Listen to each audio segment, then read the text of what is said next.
All right, guys, I don't want you to be chasing your ex. Instead, I want you to be doing something just as important, if not even more important than anything else we've talked about before on this channel. Stay tuned. We're going to go ahead and get into that in this video. Hey there, this is Clay with modernlove.life, and in this video we are of course going to be talking about why chasing is not going to be helpful for you and what you should be doing instead. So chasing is something that a lot of people do in a breakup or with their ex when they feel as if they're not making that emotional connection. They feel as if they have to throw more of themselves into the situation, offer themselves and their ex more of an opportunity to connect, spend more time together, etc. But that's not really what you want to do. Instead, what you really want to do is you want to take the focus off of your ex, take your focus off of them, and place it onto the dynamic that's happening between the two of you. Because as long as your focus is on your ex, you're going to be, sitting there analyzing the text messages, you're going to be analyzing what they're saying and what they're doing, you're going to be analyzing, are they getting closer, are they not getting closer, you're going to be posting your screenshots on Facebook and asking for people to comment on them, you're going to be doing all that sort of stuff. I know, I've interacted with you guys, I know what you can do when you're focusing too much on your ex. Instead, what I want you to do is I want you to be focusing on the dynamic as a whole. What's going on between the two of you? Is it meeting your needs? If it's not, then that is what we need to look at. Not what your ex is saying, not what text message they're sending, not what emoji they're sending you, not how long it's taking for them to respond. We need to look at the dynamic, not at your ex's behavior. And so what we really want to do is we want to be working towards mutual investment. Okay, so what is chasing? Chasing is when, so let's just say both of you are invested more or less equal. You are offering them some sort of way that the two of you could interact. They're not responding. You then offer something else, they're not responding. You offer something else, they're not responding. You offer something else, they're not responding. You text them, you invite them to do something, ask them how their day was, they're not responding, and on it goes. That's what chasing is. They're not investing, and you keep doubling down. You keep doubling and tripling and quadrupling down on all of this sort of stuff.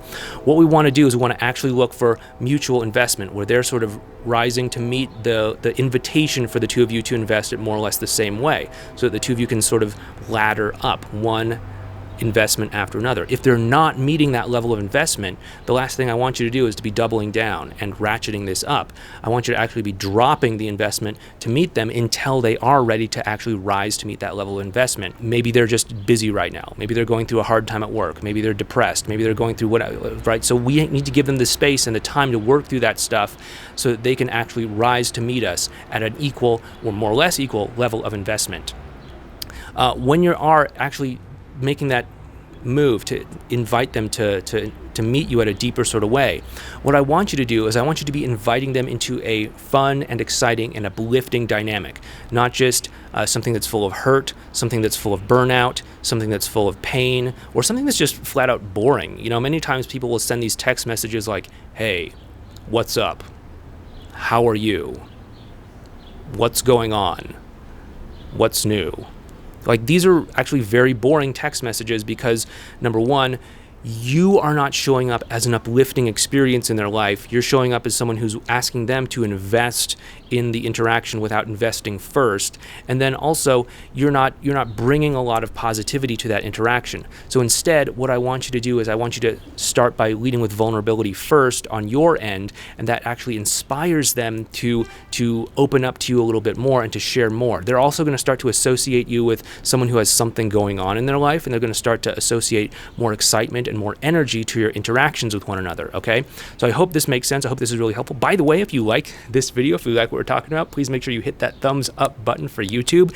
And please make sure, if you're not already, subscribe to this channel and make sure you hit that notification bell so that you can get notified when we publish and upload new content on this channel. Also, whenever we go live as well too, so that I can answer your questions, I can get to know you, and we can actually have a two-way interaction with one another. That can be really helpful. So the fourth thing you need to know in this whole process is that you also want to demonstrate to your ex that you're self-sufficient as well too.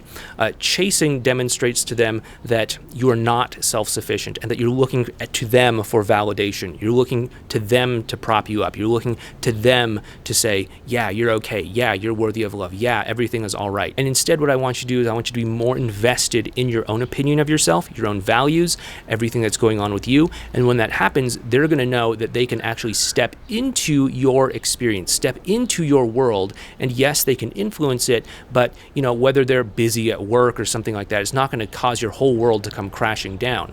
So what you want to do is you want to demonstrate self-sufficiency by aligning yourself with your own values and what's important to you. We kind of touched on that a little bit earlier on in this video, but it is critically important that you do all of this, because this is so very important in understanding how you can be a value add to their life and how you can demonstrate to them that the two of you actually can connect and that they have a really strong future together with you.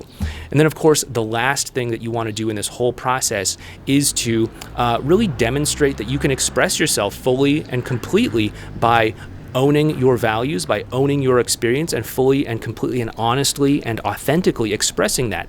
Not in a way that's going to cause them to feel blame or accused or guilty for whatever it is that they did, but simply just own your experience and express it to them in a healthy sort of way. If you want to know how to do that, we of course have a video series in what we call advanced relational skills right over here. These have been helping people get back together with their exes since, well, 2011, since we started teaching those. So please go ahead and check out this video series right over here on advanced relational skills. It'll really help you out and it'll get you up to speed on what you need to do next.